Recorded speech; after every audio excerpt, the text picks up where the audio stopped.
अभी जो हम लोग चैप्टर पढ़ रहे हैं सिंपल सर्किट, उसका एक टॉपिक जो सेल था उसको हम लोग पढ़ चुके हैं पिछले 2 वीडियो लेक्चर में। आज हम लोग डिस्कस करने वाले हैं इस चैप्टर का सबसे इम्पॉर्टेंट टॉपिक। मेनली ये कंपटीशन के लिए बहुत ज़्यादा इम्पॉर्टेंट है, कंपटीशन में इससे बहुत ज़्यादा क्वेश्चन आता है। और ये टॉपिक है किरचॉफ का नियम, इसको किरचॉफ्स लॉ बोलते हैं हम लोग। किरचॉफ का नियम, किरचॉफ्स लॉ। इसके 2 नियम हैं, फर्स्ट लॉ और सेकेंड लॉ। तो सबसे पहले हम लोग फर्स्ट लॉ देखते हैं। जो किरचॉफ फर्स्ट लॉ होता है उसी को हम लोग संधि नियम बोलते हैं। जो पहला नियम है किरचॉफ का उसको क्या बोलते हैं? संधि नियम। मीन्स किरचॉफ फर्स्ट लॉ को ही जंक्शन रूल कहा जाता है, इसको पॉइंट रूल भी बोलते हैं। ये नियम क्या है? संधि बिंदु मतलब होता है जहाँ पर 2 या 2 से ज़्यादा करंट आके मिलता है या वहाँ से गुजरता है। यहाँ 3 पॉइंट है, 3 वायर आके मिल रहा है, तो यही जंक्शन पॉइंट कहलाता है, संधि बिंदु कहलाता है। एक में करंट I1 है इनकमिंग करंट, एक में I2 और एक में I3, ये आउटगोइंग है। तो बहुत सिंपल सा कॉन्सेप्ट है इसका कि जितना करंट किसी जंक्शन पॉइंट पे आता है उतना ही करंट उस जंक्शन पॉइंट से जाता भी है। मतलब net incoming current is equal to net outgoing current. जैसे अगर यहाँ से 2 एम्पियर का करंट आता है और यहाँ से 3 एम्पियर का करंट आ रहा है तो टोटल करंट जो यहाँ से जाएगा वो 5 एम्पियर होगा। चूँकि चार्ज कंजर्व क्वांटिटी है, इसलिए ये जो लॉ है फर्स्ट लॉ वो कंजर्वेशन ऑफ चार्ज पे बेस्ड होता है, मतलब आवेश संरक्षण सिद्धांत पे आधारित होता है कि net incoming current is equal to net outgoing current. या इसी को हम लोग बोलते हैं कि किरचॉफ के पहले नियम के अनुसार किसी संधि बिंदु पर सभी विद्युत धाराओं का बीजगणितीय योग सबको जोड़ देंगे तो रिजल्ट जो आएगा वो 0 होता है। बीजगणितीय योग 0 होता है, तीनों को ऐड करने पर 0। लेकिन इसके लिए साइन लेना जरूरी है। यदि हम इनकमिंग करंट को पॉजिटिव मानते हैं तो आउटगोइंग करंट नेगेटिव होगा और तीनों को ऐड करेंगे तो 0 होगा। जैसे यहाँ इनकमिंग है 2 एम्पियर 3 एम्पियर, इसको पॉजिटिव लेंगे 2 + 3 और नेगेटिव लेंगे इसको आउटगोइंग को -5, तो इज इक्वल टू क्या हो जाएगा? 0। तो net incoming current is equal to net outgoing current. या ये कह सकते हैं किसी संधि बिंदु पर सभी विद्युत धाराओं का बीजगणितीय योग क्या होता है? 0 होता है। I1 + I2 + I3 = 0। किसको पॉजिटिव किसको नेगेटिव? तो इनकमिंग करंट संधि बिंदु पर आने वाली धारा धनात्मक और संधि बिंदु से जाने वाली धारा ऋणात्मक होती है। इस कॉन्सेप्ट पे यूज करके जो बेसिक एक क्वेश्चन हम दिखाते हैं, जैसे मान लीजिए संधि बिंदु, 2 संधि बिंदु है यहाँ पे, एक को P1 मान लेते हैं और एक को P2 मान लेते हैं। यहाँ करंट दिखा रहा है इनकमिंग 10 एम्पियर और यहाँ 8 एम्पियर इनकमिंग करंट है। तो टोटल जो करंट इस संधि बिंदु पर आ रहा है वो 18 एम्पियर है, 10 एम्पियर प्लस 8 एम्पियर। तो अगर 18 एम्पियर आया है तो जाना भी चाहिए 18 एम्पियर।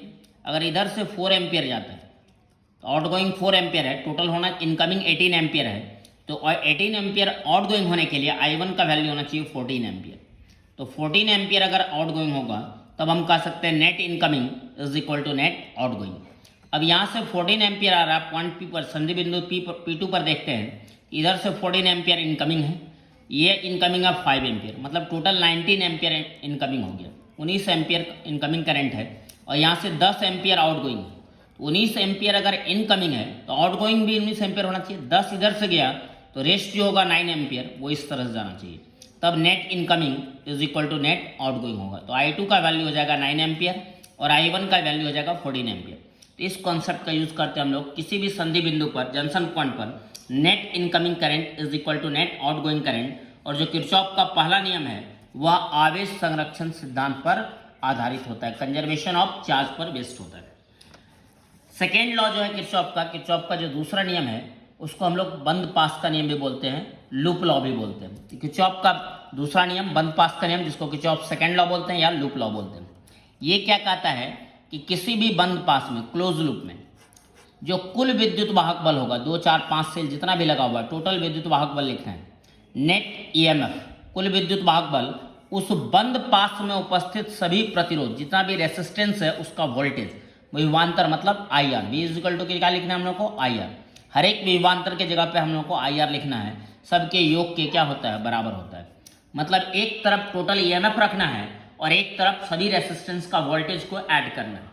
इसमें साइन कन्वेंशन बहुत यूज होता है।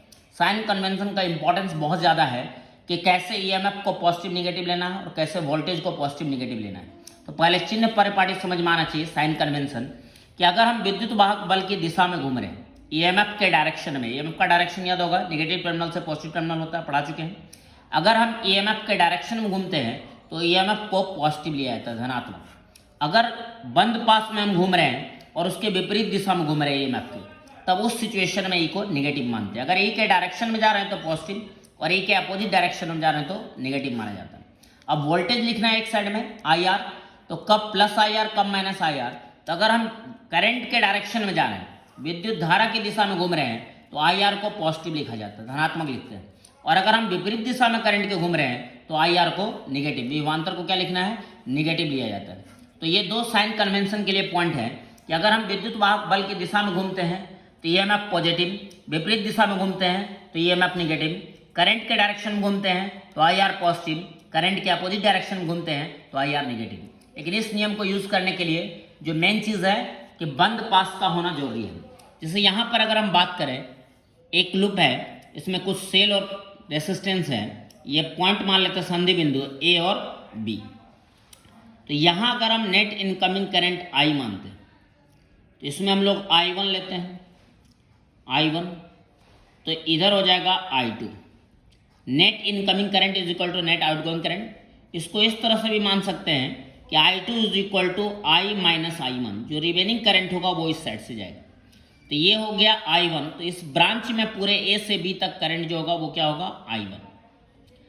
अब इस ब्रांच में करंट I2 होगा, और यहाँ इस ब्रांच में जो थर्ड ब्रांच है उसमें करंट होगा I। जितना करंट आएगा उतना ही जाएगा किसी भी जंक्शन पॉइंट पर। ये किरचॉफ फर्स्ट लॉ है। अगर हम इस बंद पास में घूमते हैं, पहला बंद पास, इस तरीके से बंद पास का नेमिंग कर सकते हैं, नाम डाल सकते हैं, ये ए है, ये बी है, इसको सी मान लेते हैं, इसको डी मान लेते हैं, इसको ई मान लेते हैं। तो बंद पास का अगर नाम देते हैं हम कि पहला लूप जो है a c b d a, first loop की बात कर रहे हैं, ए सी बी डी ए, मतलब इस पास में अगर हम घूमते हैं तो कुल विद्युत वाहक बल पहले लिखना है। तो अगर हम ईएमएफ के डायरेक्शन में चलेंगे तो पॉजिटिव, और अपोजिट डायरेक्शन में चलेंगे तो नेगेटिव, इस तरह से जा रहे हैं, एंटी क्लॉकवाइज डायरेक्शन। तो यहाँ अपोजिट डायरेक्शन में हम जा रहे हैं तो माइनस E1, यहाँ डायरेक्शन में है तो प्लस E2, और यहाँ से जब हम इस तरह से जाएंगे तो यहाँ भी डायरेक्शन में है तो प्लस E3, और यहाँ अपोजिट डायरेक्शन है तो माइनस E4।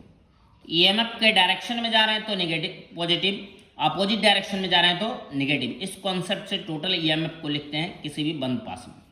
अब IR लिखना है सबका, तो यहाँ से यहाँ तक करंट फिक्स है I1, तो I1 कॉमन ले लेते हैं और सबका रेसिस्टेंस ऐड कर देते हैं। क्योंकि हम करंट के डायरेक्शन में जा रहे हैं इसलिए पॉजिटिव लिए, प्लस IR होगा, तो जितना भी रेसिस्टेंस है उसमें, उस ब्रांच में, उसको ऐड कर देना है, तो R1 प्लस R2। अब फिर यहाँ से आगे देखते हैं, फिर करंट के डायरेक्शन में ही हम जा रहे हैं तो यहाँ पर कॉमन आएगा I, और जितना रेसिस्टेंस उस ब्रांच में उसको ऐड करेंगे तो एक ही रेसिस्टेंस R3, तो I इंटू R3। इस तरीक़ा से हमको एक इक्वेशन मिलेगा। तो जितना अननोन उतना इक्वेशन अगर हम लिख लेते हैं तो फिर इसको हम इजीली सॉल्व कर सकते हैं और अननोन का वैल्यू निकाल सकते हैं। अगर हम सेकेंड लूप की बात करें, ये सेकेंड लूप है, इस तरीक़ा से घूमना है क्लॉकवाइज। तो यहाँ पर देखेंगे सेकेंड लूप जो क्लोज लूप है, ए सी बी, ये ई है, ये ए है, ई ए नीचे वाले लूप में। अगर हम ए सी बी ई ए इस लूप में घूमते हैं तो नेट ईएमएफ, फिर देखिए इस तरह से कैसे जा रहे हैं, तो E1 के अपोजिट डायरेक्शन में तो माइनस E1, E2 के डायरेक्शन में है तो प्लस E2, नीचे आएंगे तो E5 के डायरेक्शन में है तो प्लस E5। ईएमएफ के डायरेक्शन में पॉजिटिव, ईएमएफ के अपोजिट डायरेक्शन में निगेटिव होता है, इज इक्वल टू, फिर यहाँ से यहाँ तक करंट कॉमन होगा I1 और पॉजिटिव होगा क्योंकि करंट के डायरेक्शन में हम जा रहे हैं। तो I1 कॉमन क्या सब आएगा, रेजिस्टेंस R1 प्लस R2। लेकिन जैसे ही इससे नीचे जाएंगे हम इस तरीक़ा से, तो ये करंट ऊपर है और हम जा रहे हैं नीचे, तो माइनस I2 लेना है। करंट के अपोजिट डायरेक्शन में माइनस I2, और जो रेसिस्टेंस है उसको कॉमन लिख लेंगे R5 प्लस R4। तो इस तरीक़ा से सेकेंड इक्वेशन, जितना लूप में हम लोग घूमेंगे उतना इक्वेशन हमको मिलता जाएगा। तो ये सेकेंड इक्वेशन कहलाता है। टोटल 3 लूप है इसमें, फर्स्ट सेकेंड, और इस एक पूरा लूप भी हम लोग ले सकते हैं कि हम लोग ए से स्टार्ट किए फिर ए पर आने के लिए कि A D B, A D B, और नीचे से ई ए। अगर ये क्लोज लूप लेते हैं थर्ड लूप, इस तरीक़ा से जो ऑर्डर लूप है इसको अगर हम देखते हैं तो इस तरीक़ा से हम जा रहे हैं तो E4 क्या होगा, पॉजिटिव, क्योंकि उस डायरेक्शन में जा रहे हैं। E3 क्या होगा, नेगेटिव अपोजिट डायरेक्शन में है, नीचे आएंगे तो E5 का डायरेक्शन में है तो प्लस E5, तो ये हो गया नेट EMF। अब IR लिखना है तो यहाँ हम करंट के अपोजिट डायरेक्शन में जा रहे हैं, करंट नीचे जा रहे हैं ऊपर, तो यहाँ पर क्या होगा कि माइनस I लेंगे, जो रेसिस्टेंस है वो कॉमन आएगा R3। फिर जब जंक्शन पॉइंट पर पहुंचेंगे उसके आगे जाएंगे तो करंट है I2 और अपोजिट डायरेक्शन में मूव कर रहे हैं तो माइनस I2, और यहाँ रेसिस्टेंस आ जाएगा R5 और R4। तो इस तरीक़ा से थर्ड इक्वेशन आपको मिलेगा। जनरली क्या होता है कि अगर आप I1, I2 और I3 लेते हैं तो आपको 3 इक्वेशन लिखना होता है, लेकिन अगर आप I1 और I माइनस I1 लेते हैं तो 2 ही इक्वेशन केवल सॉल्व करना पड़ेगा, क्योंकि I और I1 का वैल्यू निकल जाता है तो I माइनस I1 हम उसी से निकाल सकते हैं। तो इस तरीका से पहले फर्स्ट लॉ से जंक्शन पॉइंट पर करंट का डिस्ट्रीब्यूशन दिखाएंगे, उसके बाद किसी भी बंद पास में कुल विद्युत वाहक बल बराबर सभी प्रतिरोधों के विभवांतर का योग होता है। बस इसमें साइन कन्वेंशन ध्यान रखना है कि कब पॉजिटिव लेना है कब नेगेटिव। तो EMF के डायरेक्शन में जाएंगे तो प्लस E, और EMF के अपोजिट डायरेक्शन मूव कर रहे हैं तो माइनस E। करंट के डायरेक्शन में जा रहे हैं तो प्लस IR, और यहाँ करंट के अपोजिट डायरेक्शन में जा रहे हैं तो माइनस IR। तो साइन कन्वेंशन जो है इसमें बहुत इंपॉर्टेंट है, और जंक्शन पॉइंट पर फर्स्ट लॉ से करंट का डिस्ट्रीब्यूशन करना है। इस तरीका से हमको इक्वेशन मिलेगा, और उस इक्वेशन को हम अगर सॉल्व करते हैं तो हमको अननोन का वैल्यू मिलता है। ये 2 लॉ हो गया किरचॉफ का। उसके बाद इस चैप्टर में मेनली बहुत सारा इंस्ट्रूमेंट के बारे में, इलेक्ट्रिकल इंस्ट्रूमेंट के बारे में पढ़ना है। जो 2 इंस्ट्रूमेंट अभी हम बता रहे हैं बहुत बेसिक इंस्ट्रूमेंट है, जो आप 10th क्लास से पढ़ते आ रहे हैं, एमीटर और वोल्ट मीटर। इसमें पढ़ना है ammeter, voltmeter, Wheatstone bridge, meter bridge, उसके बाद विभव मापी जिसको पोटेंशियोमीटर बोलते हैं। तो ये 5 जो है वो इंस्ट्रूमेंट पढ़ना है, ammeter, voltmeter, Wheatstone bridge, meter bridge और विभव मापी, मतलब 5 टोटल कितना हो गया 5। तो आज 2 हम जो 10th क्लास में आप लोग पढ़े हुए उसके बारे में थोड़ा सा इंट्रोडक्शन देते हैं, एक एमीटर और दूसरा वोल्ट मीटर। एमीटर के बारे में आप लोग जानते हैं कि एमीटर क्या होता है, वैसी युक्ति है जिसके द्वारा परिपथ में विद्युत धारा करंट मापने के लिए जिस डिवाइस का यूज किया जाता है उसको हम लोग एमीटर बोलते हैं। इसमें मेन चीज़ क्या है कि इसको हमेशा सीरीज कॉम्बिनेशन में जोड़ा जाता है, सर्किट में जब भी जोड़ेंगे तो श्रेणी क्रम में जोड़ेंगे, और मैक्सिमम करंट पास करे तो रेसिस्टेंस कम होना चाहिए, इसके श्रेणी समानांतर क्रम में एक एक्स्ट्रा प्रतिरोध को जोड़ दिया जाता है, और उस एक्स्ट्रा प्रतिरोध को शंट बोलते हैं। शंट क्या होता है कि श्रेणी क्रम एमीटर के अंदर जो उसका कुंडली है उसका प्रतिरोध घटाने के लिए एक अतिरिक्त प्रतिरोध जोड़ा जाता है समानांतर क्रम में, और उसी अतिरिक्त प्रतिरोध को शंट कहा जाता है। जैसे ये सर्किट है, एक बल्ब लगा हुआ है, तो एमीटर को जोड़ना है तो सीरीज में जोड़ना है, ये एमीटर जब भी जुड़ेगा सीरीज में। अब एमीटर के अंदर की बात करें तो एक तो उसका कॉइल का रेसिस्टेंस होगा, अपना कुंडली का रेसिस्टेंस, दूसरा उसके समानांतर क्रम में एक और प्रतिरोध जोड़ देंगे तो प्रतिरोध का मान समानांतर क्रम में जोड़ने से घटता है और करंट मैक्सिमम पास करता है, तो इसके लिए एक एक्स्ट्रा रेसिस्टेंस जोड़ते हैं और यही रेसिस्टेंस शंट कहलाता है। तो श्रेणी क्रम में एमीटर को किस में जोड़ते हैं, श्रेणी क्रम में, और अतिरिक्त प्रतिरोध जो होता है वो उसके कुंडली के समानांतर क्रम में जोड़ा जाता है, और एमीटर द्वारा क्या मापा जाता है, विद्युत धारा मापा जाता है। दूसरा है वोल्ट मीटर। वोल्ट मीटर क्या होता है कि किसी भी परिपथ में 2 बिंदु के बीच का विभवांतर मापने के लिए जिस यंत्र का इस्तेमाल किया जाता है उसको वोल्ट मीटर कहते हैं, वोल्टेज मापने के लिए। इस युक्ति के द्वारा परिपथ के 2 बिंदुओं के बीच का विभवांतर मापा जाता है। करंट मापने के लिए एमीटर और वोल्टेज मापने के लिए वोल्ट मीटर का इस्तेमाल करते हैं। इसको परिपथ में समानांतर क्रम में जोड़ते हैं, एमीटर को श्रेणी क्रम में और वोल्ट मीटर को समानांतर क्रम में। जैसे एक परिपथ है, इसमें अगर ए और बी का विभवांतर निकालना है तो इसके समानांतर क्रम में वोल्ट मीटर को जोड़ा जाता है।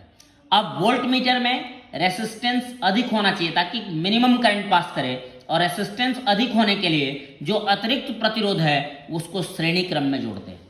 कुंडली के श्रेणी क्रम में अतिरिक्त प्रतिरोध को जोड़ा जाता है वोल्ट मीटर के अंदर, लेकिन इसको शंट नहीं बोलते। एमीटर में जो समानांतर क्रम में जोड़ते हैं उसको शंट बोलते हैं, इसको एक्स्ट्रा रेसिस्टेंस अतिरिक्त प्रतिरोध कहा जाता है। तो वोल्ट मीटर क्या हो गया, जिसके द्वारा परिपथ के 2 बिंदुओं के बीच का विभवांतर मापा जाता है, इसको किस में जोड़ा जाता है, समानांतर क्रम में, और इसका प्रतिरोध बढ़ाने के लिए इसके श्रेणी क्रम में एक एक्स्ट्रा रेसिस्टेंस को जोड़ा जाता है।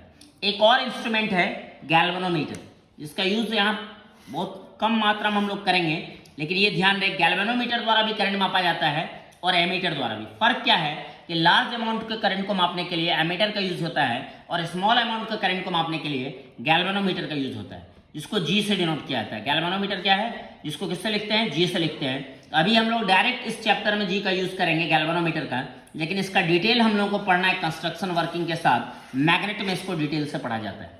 मैग्नेट जब टॉपिक पढ़ेंगे तो वहाँ बहुत डिटेल से ही मिलेगा गैल्वेनोमीटर। तो गैल्वेनोमीटर भी करंट मापता है और एमीटर से भी करंट मापा जाता है। फर्क क्या है, ammeter large amount of current को मापता है और galvanometer small amount of current को मापता है। धन्यवाद।